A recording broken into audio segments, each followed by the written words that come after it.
So, good evening, welcome to Yarmouk Center. First of all, my first words are always to thank the al-Islamiyyah for welcome and receiving us, sharing this beautiful space with the Brazilian friends, with Brazil, with Brazilian embassy. Thank you, Sheikh Hussa. Thank you, Walid, the director of the Yarmouk.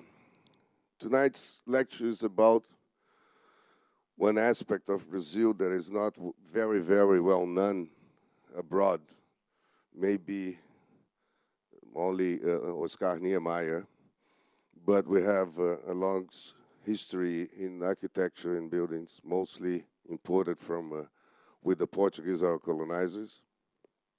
And in my effort to show Kuwait to Brazil, not only Brazil to Kuwaitis, this couple decided to come to visit me and my wife here, and being in architecture, and one evening with BB, said, we would love to have a lecture about Brazilian architecture. And I wrote him and said, you have to pay your stay here during this lecture for our friends here. And immediately he accepted. Eduardo is a long friend from more than almost 20 years, and he graduated in architecture and also engineering in MIT, Massachusetts Institute of Technology, and he has been working with in the business since he went back to Brazil. But he's a very nice and intelligent guy, so I'll stop talking and give the floor to my friend Eduardo. Thank you. Thank you, Norton. Good evening, everybody. My name is Eduardo, and rather than a formal lecture, my intention today is to have an informal meeting with all of you, a very interactive type of meeting, and please feel free to interrupt at any time. Feel free to ask questions, because after all, architecture is such a vast subject that I can only give you a very brief and very superficial overview of what is there now. So basically, we're going to be making a historical introduction to where the built form evolved into modernism. I will open a window to talk about Niemeyer specifically, because it's well worth doing, and it's a name everybody knows. Also, there will be a window about Brasilia and the formation of Brasilia, a very unique city in the world, the way it was generated, the way it was created, and what it is today. And later continue on to contemporary architecture, how it has evolved up to today's development, okay? So, beginning by the beginning, everything started in the year 1500, when Mr. Cabral missed his way to the Indies. He ended up in the Brazilian coast. He had no idea at all where he was, and it was only a consequence of the winds that changed to the east and brought all his ships to the coast of Bahia rather than to the south of Africa, where he wanted to go. When he got to Brazil, what did he find? Brazil was not called Brazil, of course, but it was populated by Indians. The estimates is that about between 7 and 10 million Indians living in Brazil, of which about 5 million living in the Amazon region. Cabral came and he found these Indians to be very hostile at first. So the first attempts to convey the Indians to work were very unsuccessful. And the Indians, in fact, sparrowed the Portuguese very well. What they found is that the Indians lived in these huts that you see up here. These huts are basically made out of wood straws here. It's a round structure, totally empty inside, very primitive. These Indians were living in the Stone Age. So obviously, the Portuguese had to do something about it. But if we are going to talk about Brazilian architecture as a native form, this is it. So the Portuguese came, and their interest really was not to settle the country as such. They came as explorers. They came to see what this new land which they found could supply to the homeland, to Lisbon.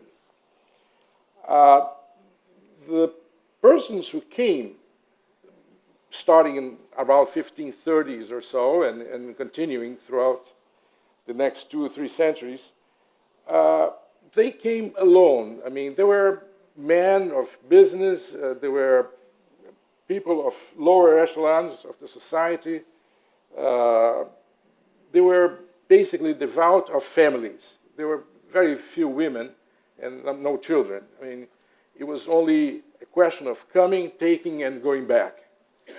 So the colonial style that developed was very primitive. And this is an excellent example. It's a town called Paraty, very near Rio, a beautiful city. But you see, it's nothing similar to what was happening in Europe at the time. I mean, you have to remember, Europe was having the Renaissance. And Brazil was devoted with this very, very primitive way of building. Most of the houses were single stories, sometimes 2 stories for the wealthier persons, but mostly single stories. They were aligned with the streets. They were tied to each other, wall to wall, and they had no open space. Amazing, you know? But this is how it was. Paraty is a very interesting town, and it's very well preserved by coincidence, in fact. Paraty was the shipping port of gold to Portugal. So the gold coming from Minas Gerais came through Paraty to be shipped. It's a port city. But it's a port city it's on a bay, surrounded by small islands. And very soon, the pirates found out that gold ships were coming out of there, and they came around, and Paraty finally lost its role as a shipping port. So the city was pretty much abandoned, and was left like this for a long time, for centuries. Now, in 1970, a road was opened along the coast of Rio de Janeiro. And Paraty had a revival, because all of a sudden they found this beautiful, well-preserved colonial city that today is a very large tourist attraction. Ouro Preto is another example of a colonial city in Brazil. You can see it has exactly the same characteristics as you saw in Paraty. The construction technique was very, very primitive.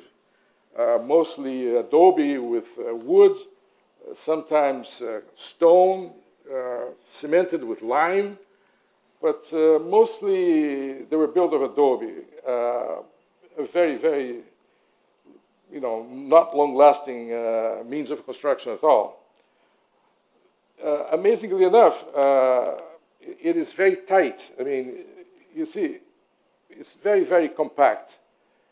The reason why the Portuguese did this is because they were used to the cold climate in Europe. So there was a way to preserve energy and also for defense purposes, basically. But here they had all the space in the world, and still they kept doing exactly the same. In this style of building, I mean, this style of built form continued for about 300 years, all the way through the colonization period. The only interesting thing that happened during all this time, all this colonial period, was the introduction of the Baroque, which came with the church.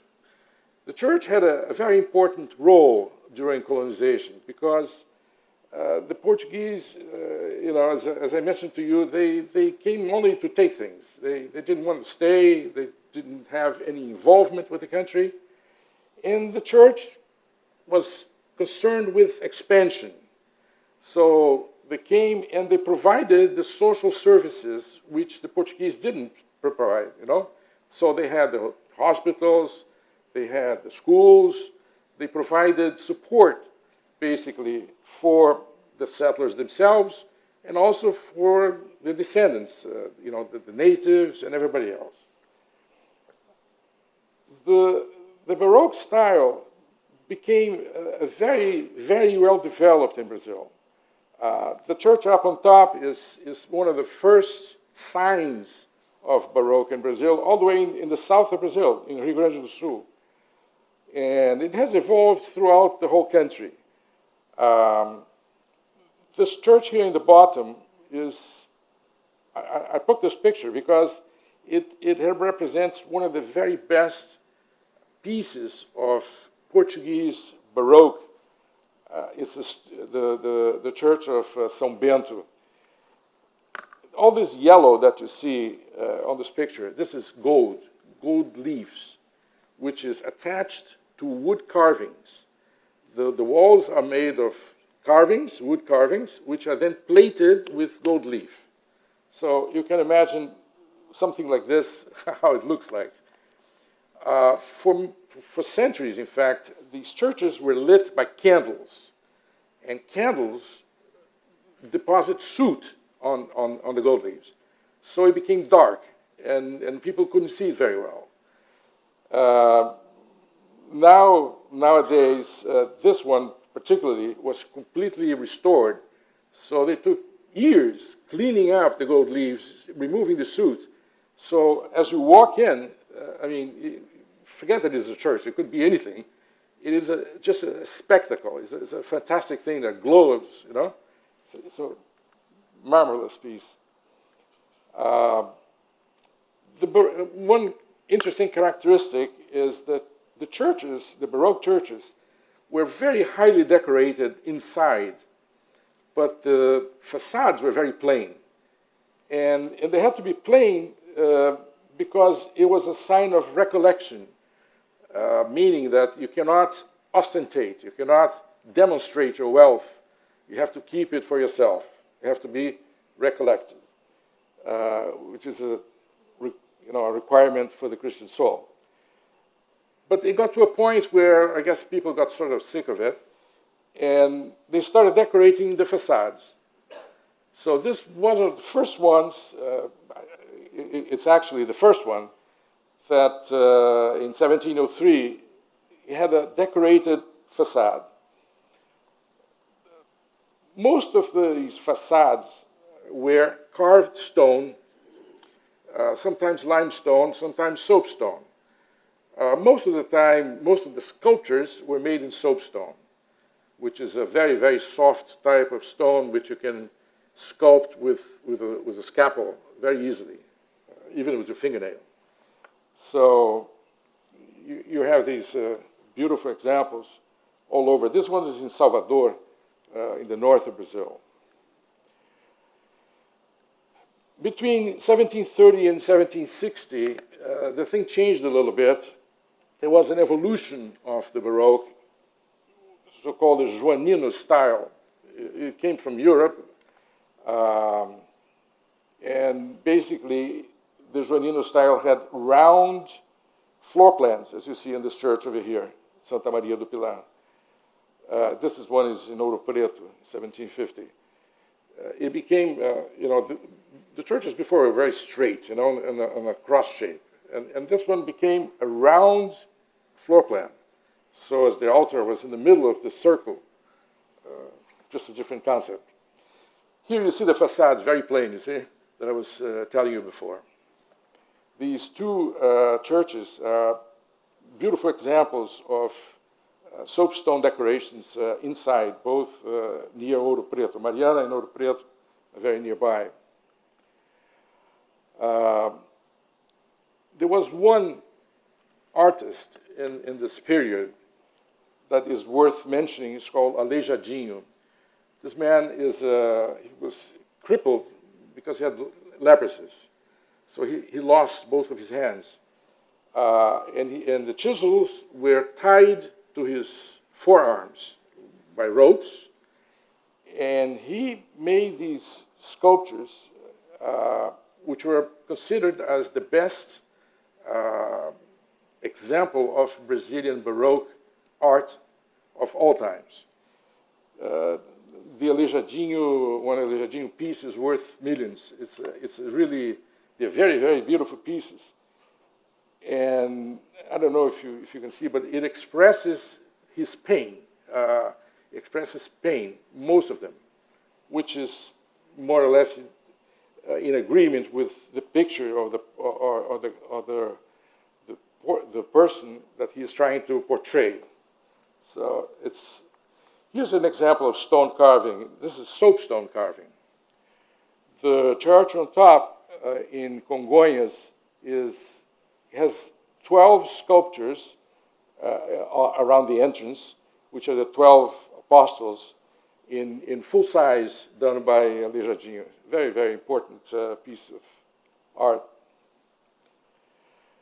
So, finally, in 1908, what happened? France, Napoleon invaded Portugal, and he was after the king, John VI. But John VI managed to escape, like in the last moment. Still got gunshots from the French who were on the land, but he managed to escape, and he came to Brazil. He brought the site of the kingdom, of the Portuguese kingdom, to Brazil. So Brazil all of a sudden became the site of the Portuguese kingdom.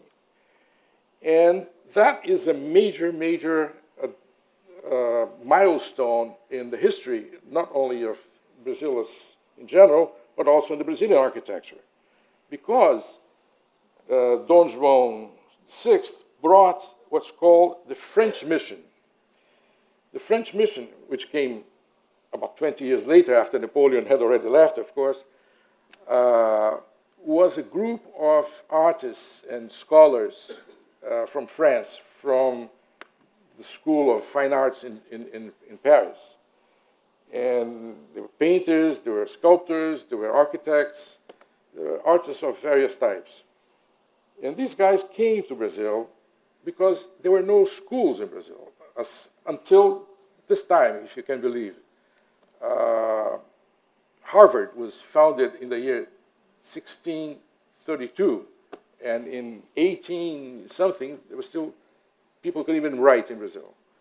So the king thought this was not so good and brought his French mission to create what was called the Imperial Academy of Fine Arts, which you see on top.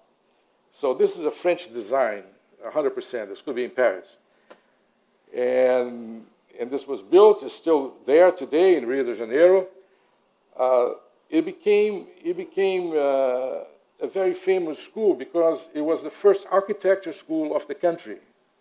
So out of this school, everybody came out, the whole generation, the whole first generation, Lúcio Costa, Niemeyer, Henrique Mindling, everybody came out of here. And still with a very, very strong influence of the French scholars who actually put this whole thing together. These buildings that you see here are just examples of this neoclassical architecture, which became the dominant style everywhere in the country, where the government was influential. I mean, the public buildings, the government buildings, were all in this style. Now, one thing that is important to notice is that Brazil still had no industry, had nothing basically, because nothing was built until then. Everything was just taken out. So how could you do something like this? No, you had to import everything until the nails. Everything was brought in from France mostly, from Europe, from Germany, some, mostly from France. The plans were drawn in France and brought them. And there are funny situations in which sometimes the plans were changed on the trip. And buildings were named wrongly because they had different functions. So this neoclassical style was all over the place, principally in the cities on the coastline. because that is what facilitated the importation. The ones more to the interior, of course, that was more difficult, and they kept to the traditional colonial style.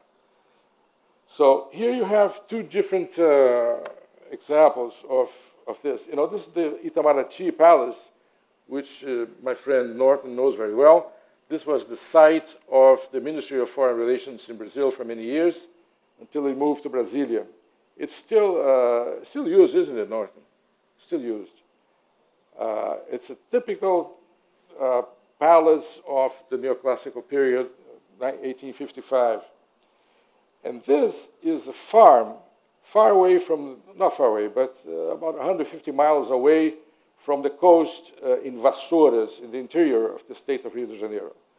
So you see some of the characteristics are there, you know, the windows, the curved door, the type of ceiling finish over here, which are the same over there, you see? But the construction itself is is different. I mean, the materials were others, so they couldn't have the same types of finish and the types of decor. Vassouras, in this region, and the reason why this farm is here, is because of the coffee. Coffee became, in the end of the 19th century, a very valuable commodity. And Brazil was the largest producer in the world of coffee. So the coffee barons, as they were called, became extremely wealthy, and they didn't have what to do with all this money, so they built these enormous houses in the middle of nowhere, and they stayed there. No? Other examples of neoclassical construction. This one here is, it was the presidential palace of Brazil for many years. This one over here. And this is a typical smaller farm, also in Vassouras, another farm, but a much, let's say, poorer style, in which the colonial built form still very present, with the Roman arches and so on. So finally, in the beginning of the 20th century, or the end of the 19th century, this neoclassical period sort of worn out, and people became more curious, more dedicated to a change in style. No? So there was an eclectic period in which you had basically a mixture of various styles going from the very conservative, very old, to the very modern. The houses, because you see, at this time, the cities were beginning to grow, and the urban population was already of significance, principally in São Paulo, Rio, and other towns like Campinas. So, oh, by the way, I don't know if you see, but this is the building that I showed you before, the School of Fine Arts. So here it is today in Rio de Janeiro. This is the theater, you know, the municipal theater, in perfect eclectic style of 1902. This is a building of 1902. So it has columns, it has Baroque fixtures over here. It has basically everything. It's just a big mixture of styles. There was one characteristic which was very interesting. Because the urban development became, let's say, more than what they expected, the houses had to use, or not just the houses, but all the construction, all the lands they could. So the facades were built all the way to the sidewalk, you see? They were lined with the sidewalk. This is a drawing of this house here in 1914. And since it was sort of a plain wall here next to the street, the entrance had to be moved to the side. You see here, The entrance is on the side. And this is true basically in all the eclectic constructions. You see over there on that one, the same thing. So the big building on top, you can see it's like a carnival. It has everything you can imagine on it. And it's completely characteristic of a style in change, you know, a style that it's not defined.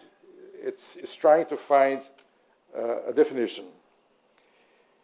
So finally, in the beginning of the 20th century, 1928 specifically, this guy, this Russian, Varshavik, he came to Brazil. He's a Russian immigrant. He fled the revolution. He went to Italy. He studied architecture in Italy and came to Brazil for reasons I really don't know. But once he got to Brazil, he married the daughter of a very wealthy industrialist called the Klabin family. So all of a sudden, he was just an immigrant, a poor architect. He became very wealthy, and he built this house, which you see up there, in São Paulo, na Rua França. This house became the first modernistic building of Brazil. And nobody had seen it, anything like this before. So it was a completely new style of defining spaces and of defining forms, built forms. You see that crowd up there at the door? That is a reunion of the architects of the time. Niemeyer is there, and also Lúcio Costa is there. They all came to see Varsavik's house because it was so different, it was so new. And from then onwards, this became the fad. This became the paradigm of development. So, in 1929, there was another major milestone with the coming of Corbusier to Brazil. Corbusier was, it's a French-Swiss architect, very well known. At the time, he was not so well known. He was still pretty much in the beginning of his career. But he had a very particular style about which I'll talk in a few slides later. He was a very, very strong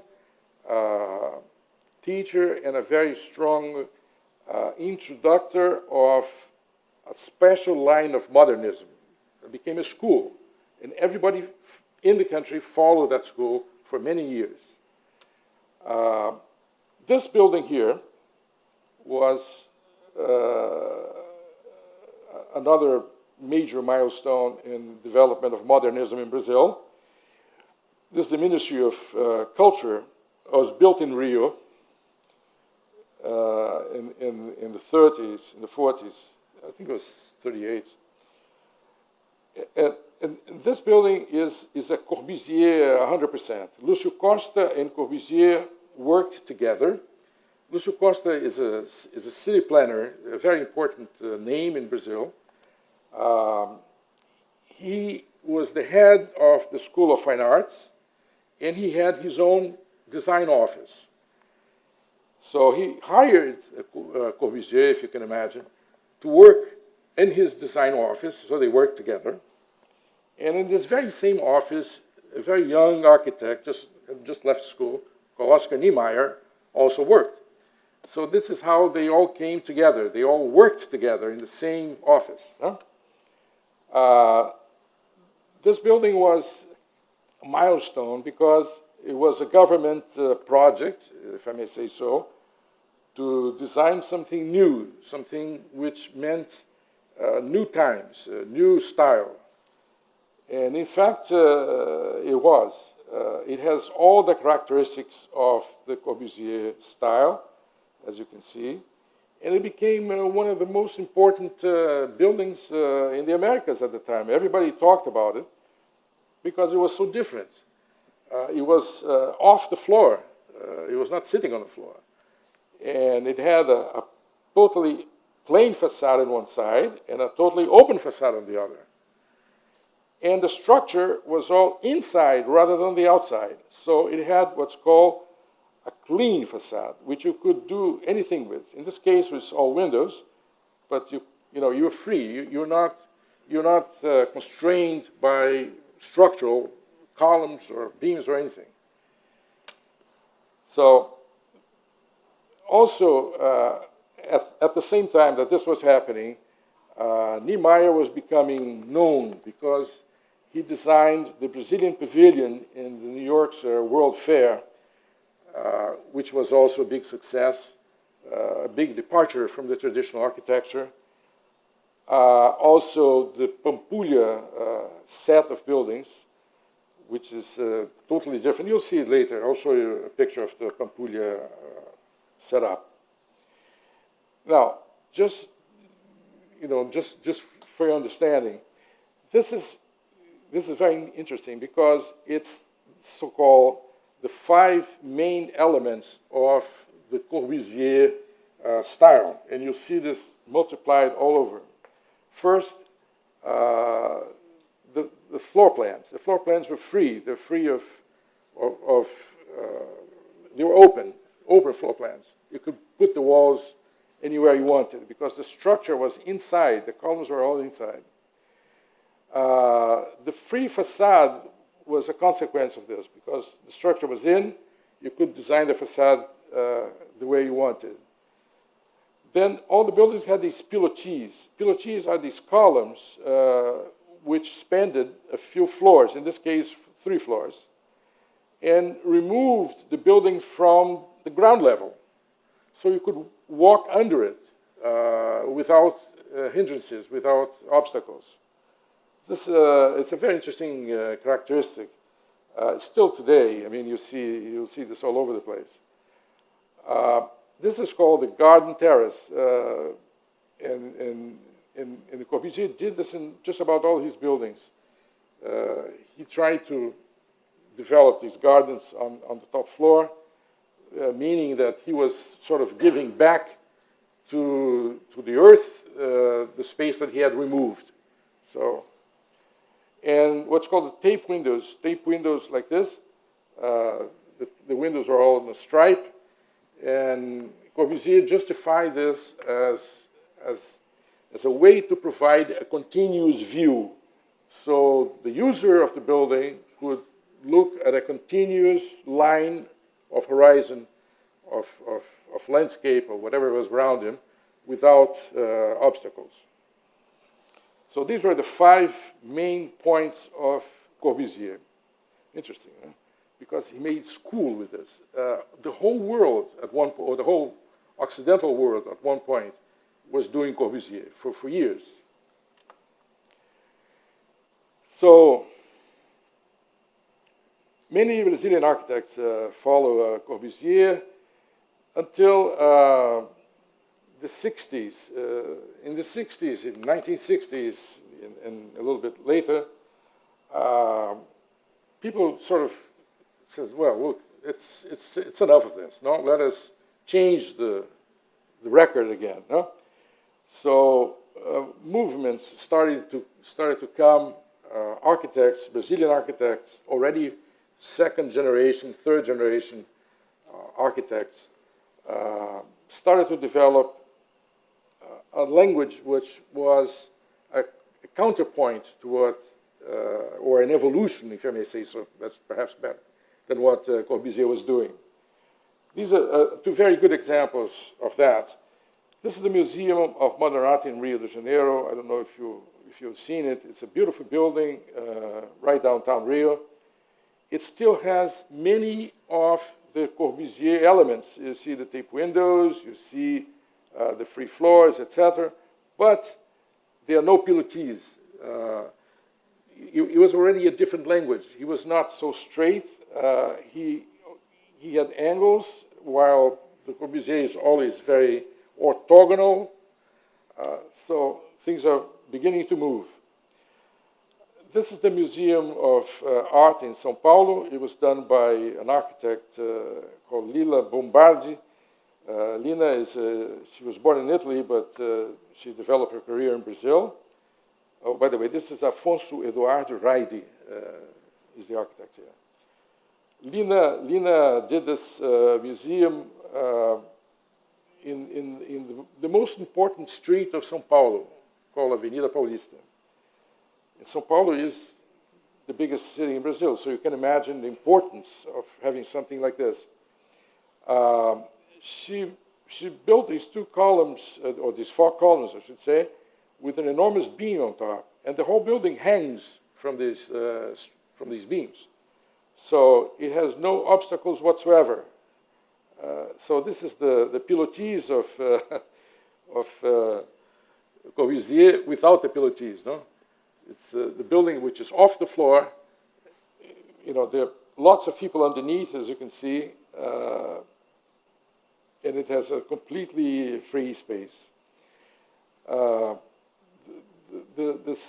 street, it goes down from here. There's a hill down, and so most of the museum, all the function spaces, etc., they're all underground.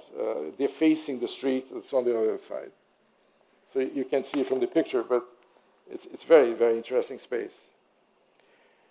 So before we continue with modernism, let me say a few words about Niemeyer, because Niemeyer is by far the most well-known figure in Brazilian architecture. And this is a very good text, very, very good text, which in a way defines Niemeyer, no? So mention Brazilian architecture, and most people will probably immediately think of Niemeyer's futuristic concrete swoops and curves. He did about 600 buildings when he died at the age of 104, 104 years old, working until the very last day.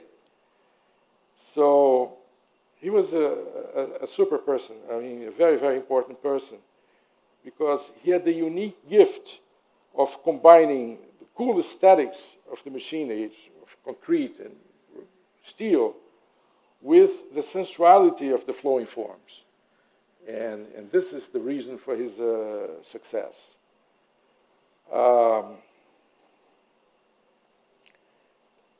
This is a quote by him, by the way. It's not the right angle that attracts me. He was not at all attracted by the straight line. He liked curves, because he said that the uniform is made of curves. So this is Niemeyer, no? to the extreme. This little building, which looks very shy compared to everything you saw, is here because it is his first work.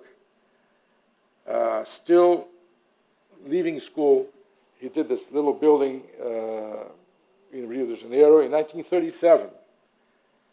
So this little building today is considered as a municipal monument, and you cannot change it, and so on. Now, this is the Pampulha set that I was talking about before.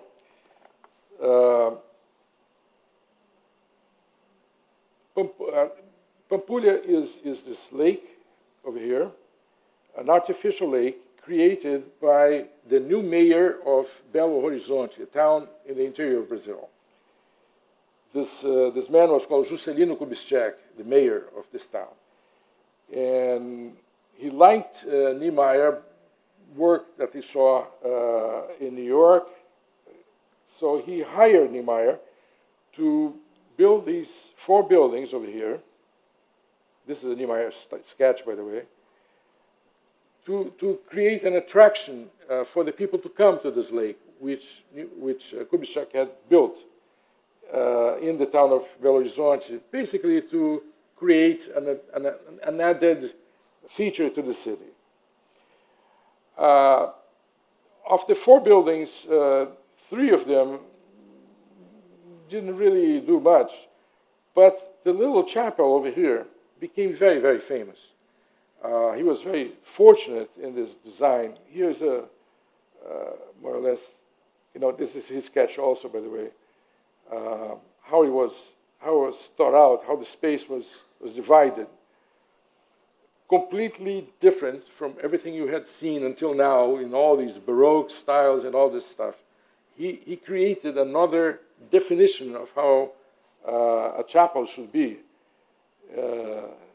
And it became very well known. It's very nice, by the way. Most of you have seen this. This is the United Nations headquarters in New York. This is a Niemeyer design with Corbusier, both.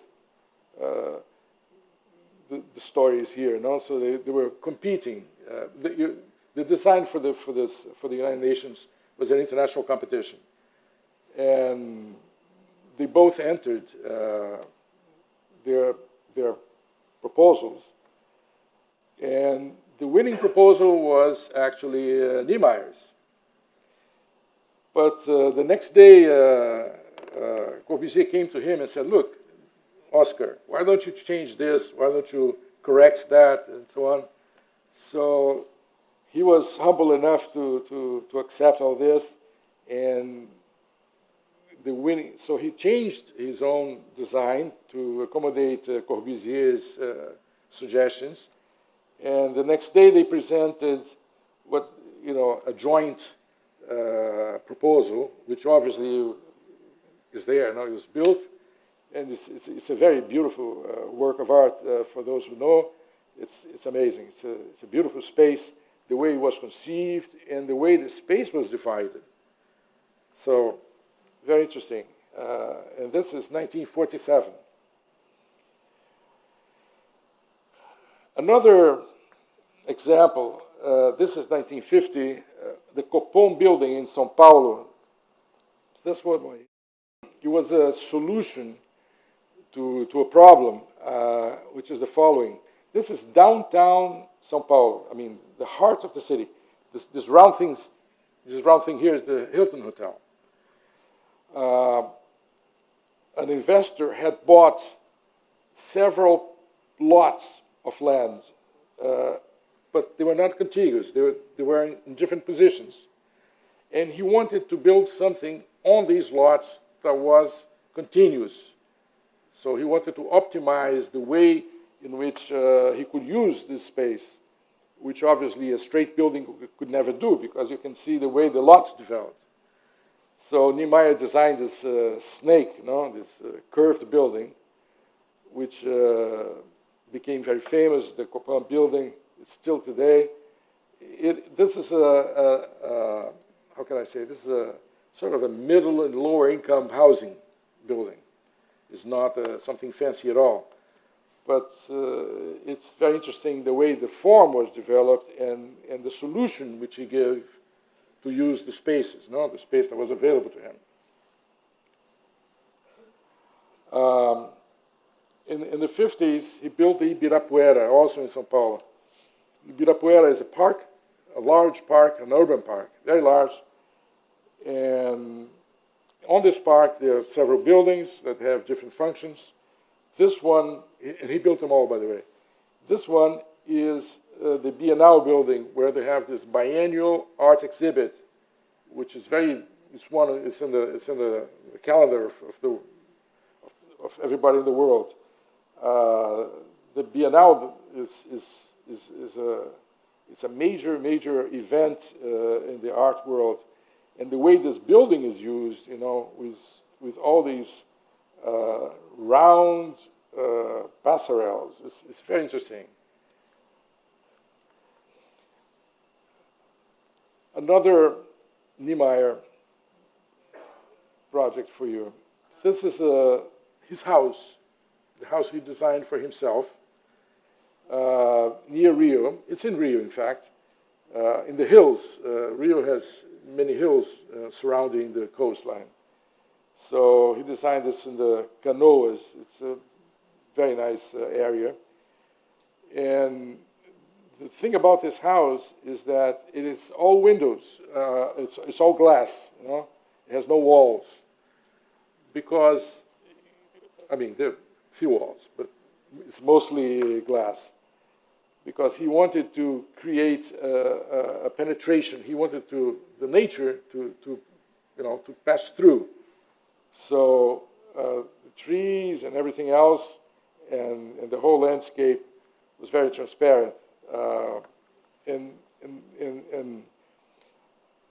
the permeability was controlled by curtains, which you could pull, yes, one way or another, but once removed, as it is here, you see through the house.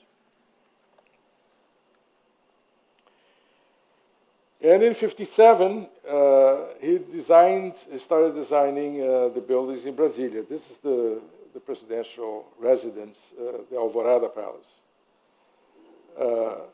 An interesting quote, isn't it? It was built in only 7 months. It's still there today, by the way. You'll see.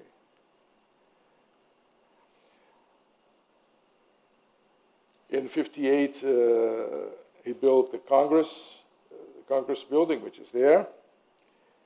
That's Niemeyer during the phase of construction of the Congress, which you see down at the bottom, with these plans over there. This is the cathedral in Brasilia. This cathedral is a very interesting building from a structural point of view, because these lines and these arches are hyperbolas, which they all are tangential at one point, so they all discharge at one point around that circle. They could continue. They don't, but they could. So it forms a very interesting space inside. The stained glass, of course, helps create images, but it gives a sense of airness, a sense of space, which you rarely have in other churches. Churches are normally dark spaces, oppressive spaces, to make you remember your sins. This is just the opposite. It opens up. Everybody's let's go to the sky. So it's very nice. This is how it was built. That picture is curious, because it shows how difficult it was to put this thing together, because it's all tied up only in one circle around these hyperbolas. So to put that without falling, it's not easy.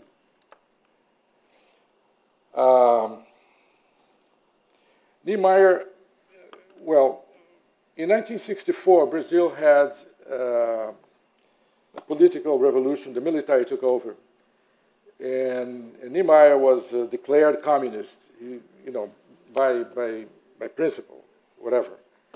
So he had to leave the country. He was invited to leave. I mean, the military didn't have the courage to arrest him, but let him go. So he went to Paris, and he lived in Paris for about 20 years while the regime was in Brazil, the military regime. And there he did the headquarters for the Communist Party, of course, which is a beautiful building. I mean, it has nothing to do with what it does. This is the Mondadori headquarters in Milan, a building which has a theme similar to the Foreign Relations Ministry in Brasilia, but it's different, no? Because here the columns have a different rhythm, and it's still a very beautiful building. It is very difficult to do this, which he did, in a very harmonious form, so that it doesn't look wrong, no? So the Mondadori headquarters became also one of the milestones of the Niemeyer architecture. Another few examples in Algiers, here in Bobigny,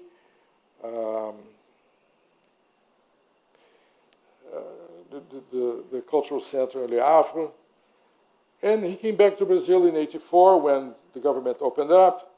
And one of the first things he did was the Latin American Memorial in São Paulo. This memorial is a set of buildings, cultural centers, theaters, museums, etc., for the Latin American art, Latin American way of expressing, if I may say so. And the symbol of that is his bleeding hand, which sits right at the opening. More or less, it has a strong political message, no? Back in Brasilia, he did the High Court of Justice, this beautiful building, which is there now, very much used now, as we all know. This is another beautiful example. This is the Museum of Contemporary Art in Niterói. Niterói is the city across the bay from Rio de Janeiro. Over here you can see, I mean, this is Rio de Janeiro over there, and here's Niterói, the bay is in between. So look at this, huh? I mean, who in the world would think of making a museum like this?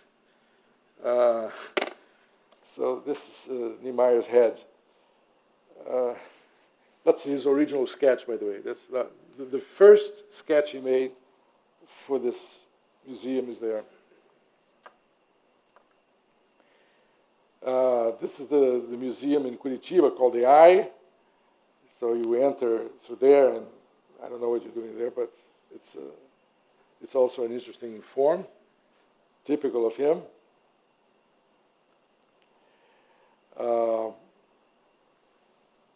The Ibirapuera is the park where the biennial show is. This is a later building, the auditorium. And he did also one complete cultural center in Niterói because of the success of the Contemporary Art Museum. So the town of Niterói hired him to do this complex. So there's several buildings, but this one, which I picked to show you, is the theater. And you know, this is what it looks like over there. And this is the section through. A very, very interesting section because, you see, this forms a natural acoustic resonance wall. So it has a very, very good acoustics. Everybody likes it. It's a big success also. And it's a relatively simple building.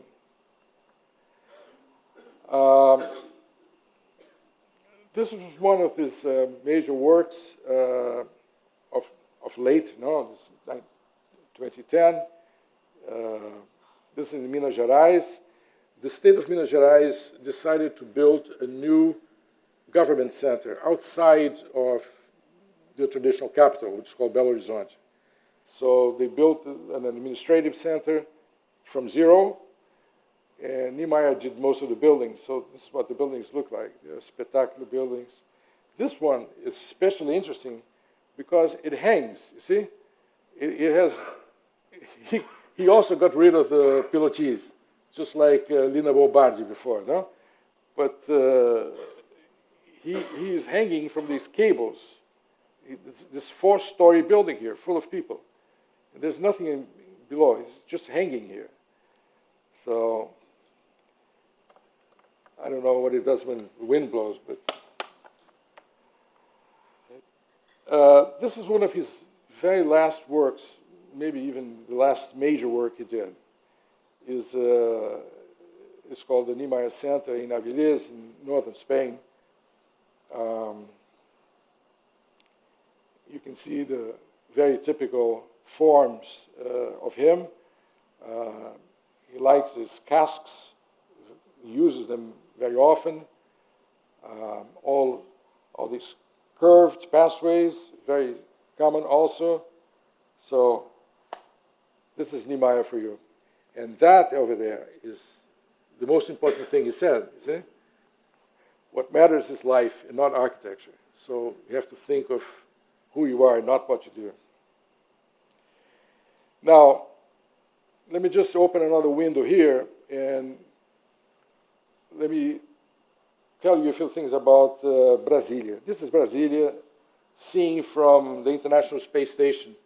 It's a very recent picture. It's from August. It shows Brasilia as it is today, basically. I don't know how many of you have been to Brasilia or know Brasilia, but Brasilia is a very unique city. I mean, it's totally unique. It was a city designed from scratch. There was absolutely nothing there 50, 60 years ago. Zero, I mean zero. And today, this is what it is. The original design of Brasilia was these two wings, as everybody calls. I don't know why wings, but and this is the central axis. This is where all the government buildings are, and these two wings is the residential space. Over here, you have essentially the services to the population, and here is the continuation of government buildings, some residential, hotels over here. Now, it has expanded. No, this is housing. This is all housing over here. This lake that surrounds the city is an artificial lake. It was done by the damming of a river called Paranoá. And this was done first. So the shape of the city, the reason why it is like this is simply because of the shape of the lake, and no other reason. I mean, so there are many people in Brazil who believe that it was an original dream of making an airplane or something like this. But no, it's just simply because the lake is there. And whatever you did, you had to be near the ocean, near the water. So that became a sort of an obvious form. Now, look at what it was before. Brasilia was like this. This is already in 58. So there was already a lot of construction. These are the ministries being built. This is where the Congress was going to be, and so on. This is the very first sketch of Brasilia, the very first. And with this, Lúcio Costa won the competition for the design of the city. Interesting, no? This is right after when the lake was already defined 100%. Over here, you can see it's still not 100% defined, but still sketchy. Here, no, here's already totally firm. And he already defined these housing areas over here. Now, there was a picture up there, but unfortunately it got killed by the projector, of Juscelino Kubitschek and Lúcio Costa standing by this avenue over here when there was absolutely nothing, 1956. Now, this is what it is today, that very same place. If you can believe it, no? These are the ministers that you saw, the ministry buildings that you saw before. This is a cultural center. Congress is over there.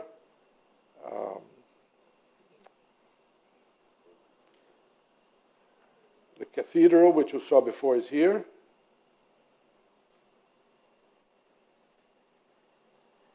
I lived in Brasilia for 4 years, not too long ago. It's quite an experience. Some of the major buildings of Brasilia. Now, this is the Alvorada Palace, still under construction in 1958.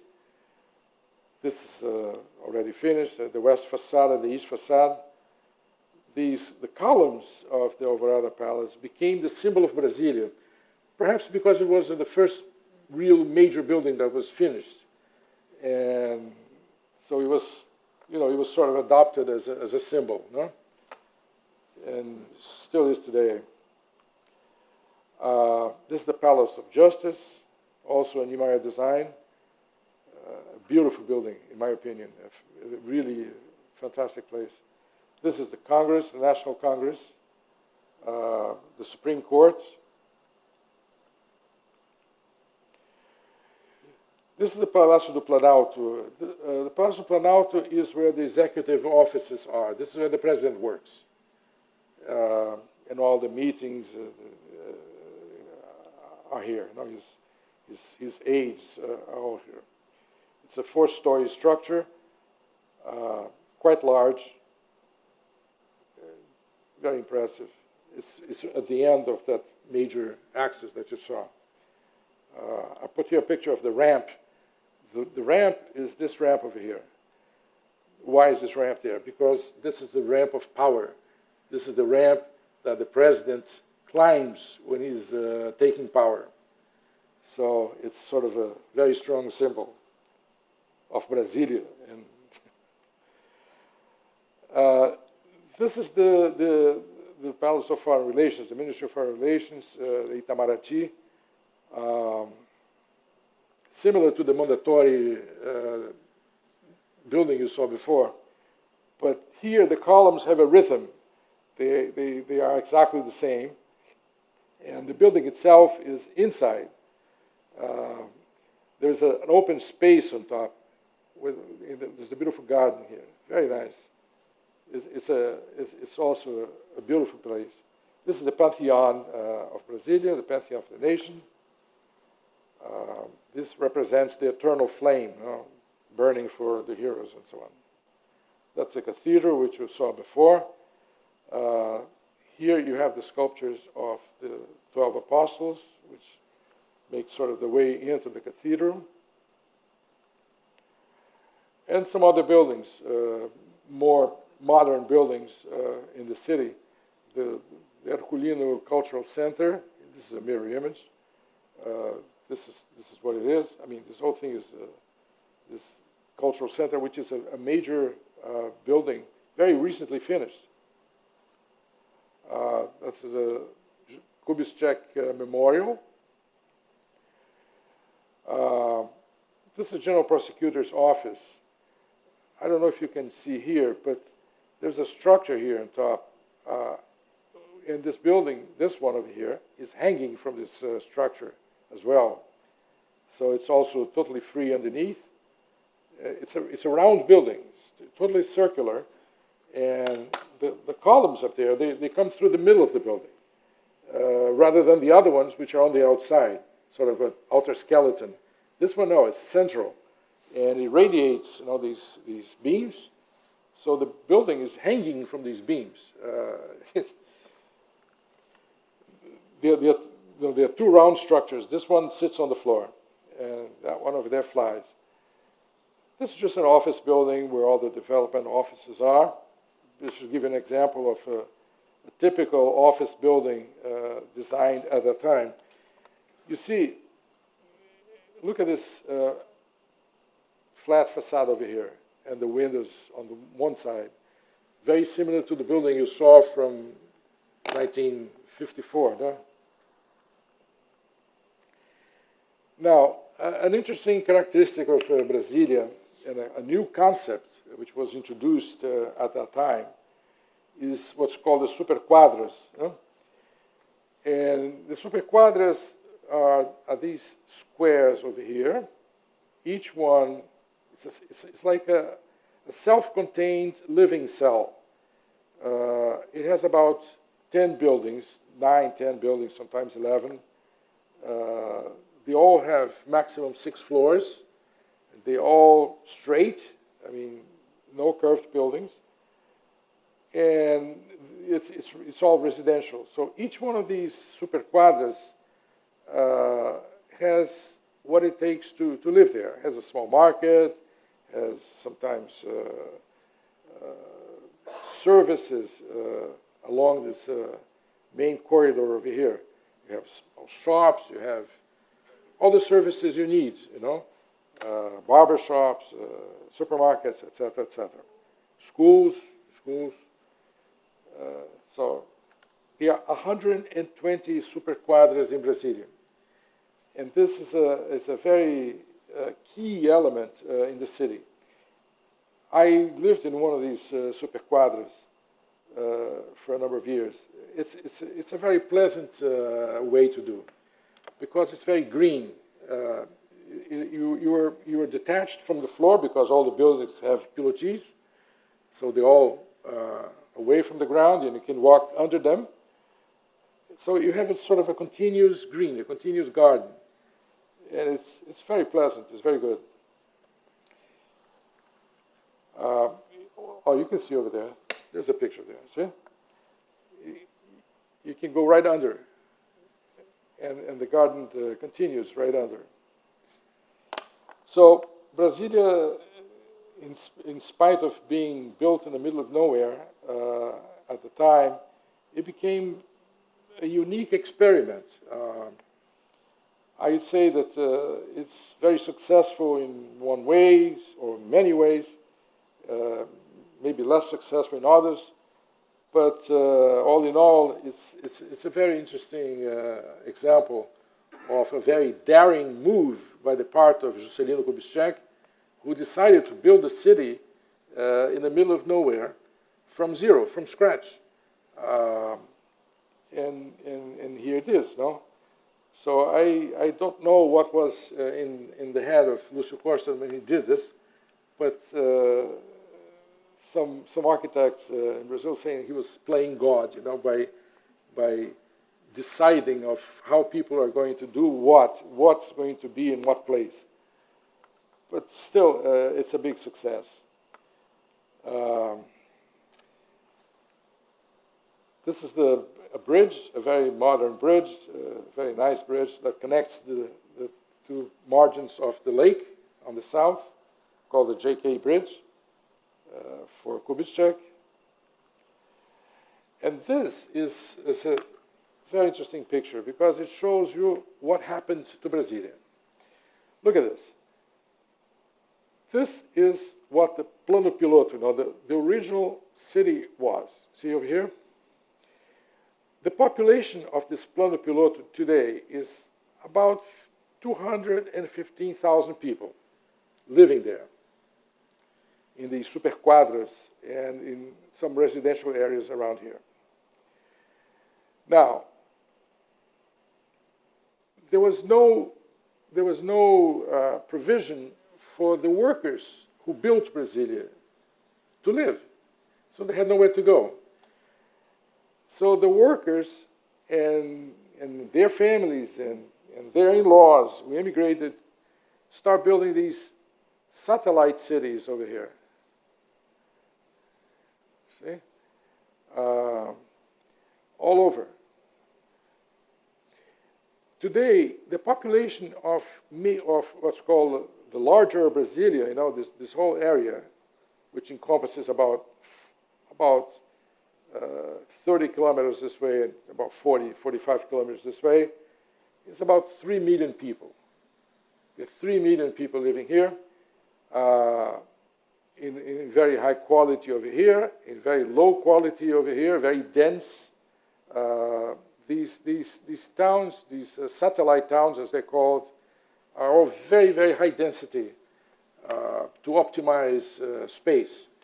So buildings are 30, 40 stories high, very small apartments.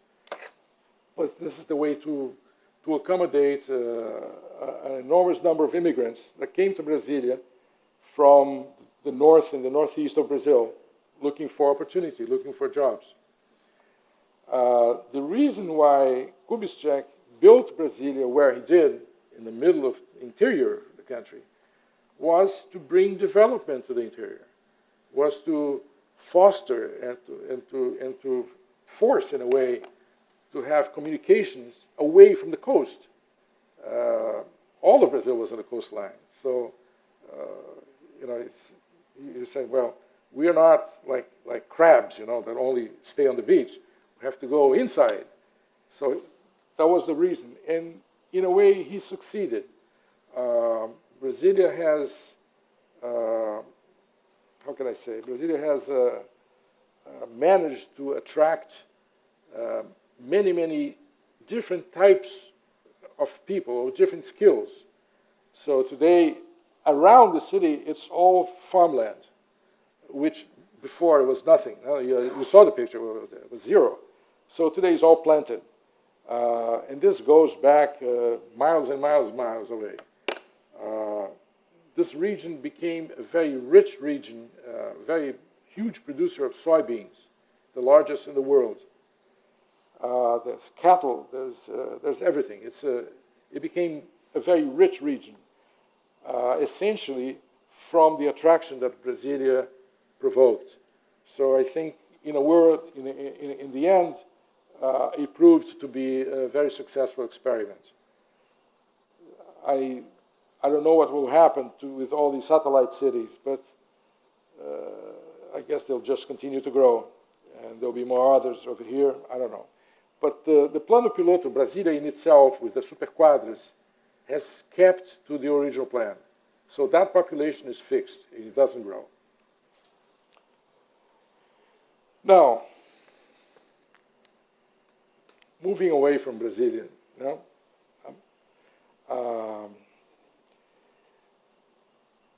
contemporary architecture is totally different. It has moved away from the paradigms of Niemeyer and has evolved into a style of its own.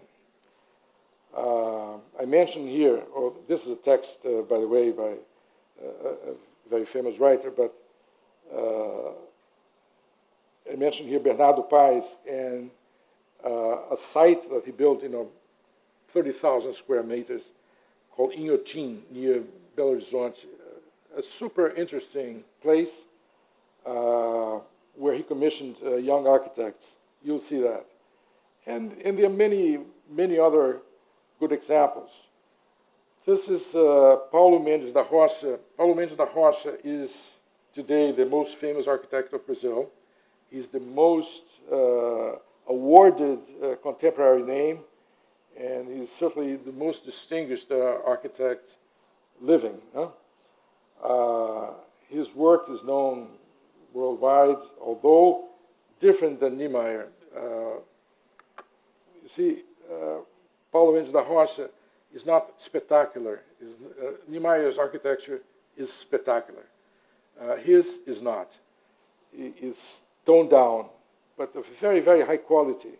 And he won the Pritzker Prize, which is like the Nobel of architecture. He won all the prizes that there are in architecture worldwide because of the quality of his work. That is one of the examples. That's the Sculpture Museum in São Paulo. This is a hotel in São Paulo in the middle of the city called Unique. This hotel is done by Rui Otake, also a contemporary architect, totally away from the Niemeyer school. You see a section through here. What an interesting thing it looks. So it's supported by two side columns here on the sides, and it just hangs there. So this is a hotel, full of rooms. And he did this to give the impression of floating in the surface of the urban mass of São Paulo. São Paulo is a huge place. So this hotel is quite unique, as the name says, no?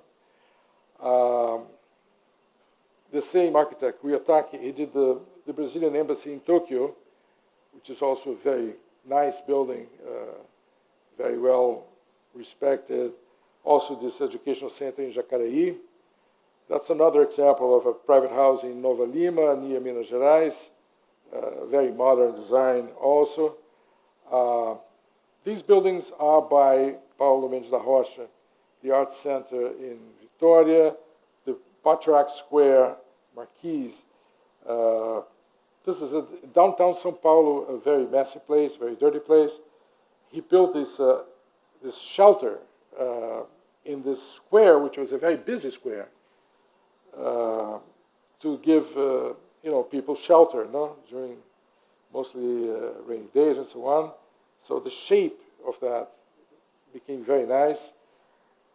That's the Museum of Cars in Lisbon, of coaches, I should say, but the cars. No? And also a very, very good Paulo Mendes da Rocha design. This is the Pinacoteca in São Paulo, his perhaps best known design. This building, you can see it over here, it was built in the beginning of this century. I think it was 1901. And it was built to be the school of arts and crafts. But it didn't last very long. The school very soon got shut down and so on. And the state bought the building to make a museum out of it. But they didn't really do much. I mean, they still used pretty much the same layout the school had. They just hang pictures on the walls. It didn't really work out very well. And was sort of left to the side until Paulo Mendes da Rocha came in and he transformed the building completely. He opened up the spaces. He opened up the hallways, the hallways that was inside. He created this skyline over here, see, which illuminates and protects this enormous open space in the middle, so that it became a sculpture in itself. I mean, the building itself is a work of art. You don't have to put anything on it. But here it is. He won the Mies van der Rohe Prize for this building. Another few examples of contemporary architecture, quite different from what you saw before. No? This is the building that won the contest for the Cultural Center for Art Events and Exhibitions in Cabo Frio. Cabo Frio is a sort of a beach town near Rio, about 100 miles.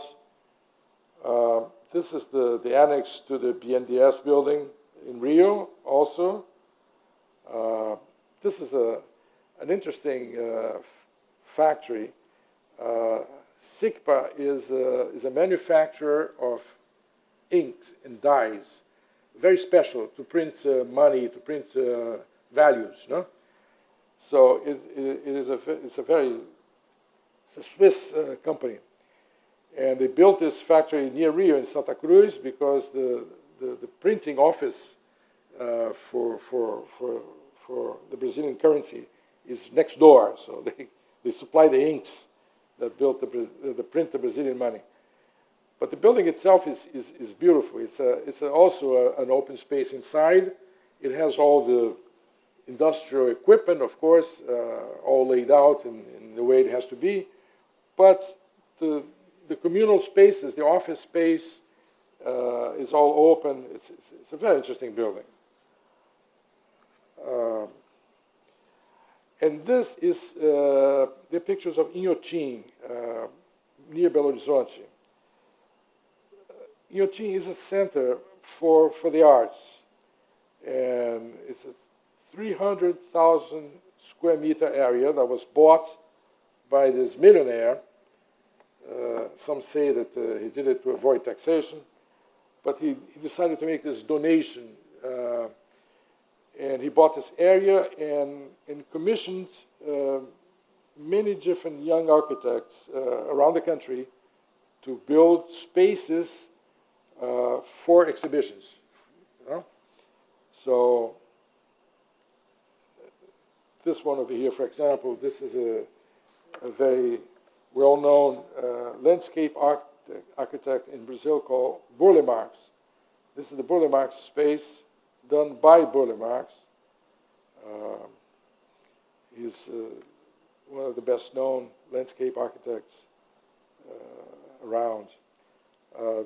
There's several spaces lost in the middle of the nature. So you walk around the trees and you see something. Then you walk around, you see another. It's really an amazing scene. This is the one example, no? This is the Adriana Varejão Art Gallery over there at Inhotim. So this is the Brazilian contemporary architecture at its best.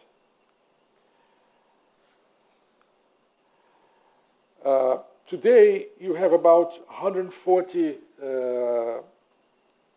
architecture schools scattered throughout the country. And I can say that the architect who leaves these schools today is more prepared. He's more aware of his role as an architect and as a participant of the society than the ones before. The ones before were purely artists. I mean, they were plastics. The one before is, the ones now are much more aware of their social role. So I think this is a development. So I thank you for your attention. I think I went a little bit too long, but if you have any questions, please, you can always email to me if you need. My email is there, but